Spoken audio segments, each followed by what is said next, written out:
ప్రభునందు ప్రియులకు యేసుక్రీస్తు నామములు శుభములు తెలియజేయుచున్నాం. ఈ దినం హెబ్రోన్ క్యాలెండర్ వాగ్దానము. నీ శాసనములు ఎన్నడూను తప్పిపోవు. యెహోవా ఎన్నటెన్నటికీ పరిశుద్ధతయే నీ మందిరమునకు అనుకూలము. కీర్తనల గ్రంథము 93వ అధ్యాయము 5వ వచనంలో కీర్తనకారుడు ఈ మాటలు మనకు తెలియజేస్తూ ఉన్నాడు. దేవుని యొక్క శాసనములు అనగా దేవుని వాక్యము మరి ఎంతో యథార్థమైనది, అది ఎన్నడూ కూడా తప్పిపోదు. ప్రభు సెలవిచ్చారు, భూమి ఆకాశం గతించిపోవడం సులభము, కానీ నా మాటలు ఎన్నడూ గతించిపోవని ప్రభు సెలవిస్తూ వచ్చినాడు. ప్రియమైనటువంటి దేవుని ప్రజలారా, దేవుని వాక్యం అక్షరానుసారంగా నెరవేర్చబడుతూ ఉంటున్నది, అది తప్పిపోయేటువంటిది కాదు అని దేవుడు సెలవిస్తూ ఉంటాడు. 19వ కీర్తన 7వ వచనంలో, యెహోవా నియమించిన ధర్మశాస్త్రము యథార్థమైనది, అది ప్రాణమును తెప్పరిల్ల చేయరు. యెహోవా శాసనము నమ్మదగినది, అది బుద్ధిహీనులకు జ్ఞానం పుట్టించును అని దేవుని వాక్యంలో ఖచ్చితంగా రాయబడింది. నిజమే ప్రియమైనటువంటి దేవుని ప్రజలారా, దేవుని యొక్క ధర్మశాస్త్రం యథార్థమైనటువంటిది.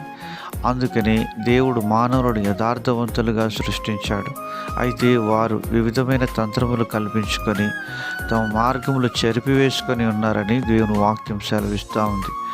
యథార్థతలోనికి తిరిగి మానవుని తీసుకొని రావడానికి దేవుడే ఈ లోకానికి దిగివచ్చి తన యొక్క కుమారుడైన యేసుక్రీస్తు ద్వారా మనకు గొప్ప రక్షణను కలుగజేస్తూ వచ్చినాడు.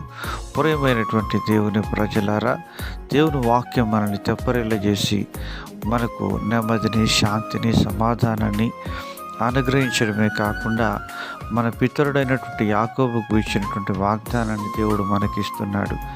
78వ కీర్తన 8వ వచనంలో, ఆయన యాకోబు సంతతికి శాసనములను నియమించను, ఇశ్రాయేలు సంతతికి ధర్మశాస్త్రమును అనుగ్రహించను. మన పితరులు తమ పుత్రులకు దాన్ని తెలుపవలనని వారికి ఆజ్ఞాపించాను. మరి దేవుని వాక్యాన్ని మన యొక్క తదనంతరం అనేకులకు మనం తెలియజేసేటువంటి వారంగా ఉండాలి అంటే మనం వాక్యాన్ని ఎక్కువగా నేర్చుకునే వారంగా ఉండాలి. ఎప్పుడైతే అలాగను మనం జీవించగలుగుతామో మనం దీవించబడే వారంగా ఉంటాం. పరిశుద్ధతే నీ మందిరమునకు అనుకూలము అని ప్రభు సెలవిచ్చినాడు. పరిశుద్ధత లేకుండా ఎవడును ప్రభువును చూడలేడు అని దేవుని వాక్యం సెలవిస్తుంది. యెహోవా పరిశుద్ధుడు, పరిశుద్ధుడు, పరిశుద్ధుడని భూత భవిష్యత్ వర్తమాన కాలములలో దేవుడు కొనియాడబడుతున్నాడు. అలాగను పరిశుద్ధత కలిగి ప్రభువును దర్శించుదుము గాక.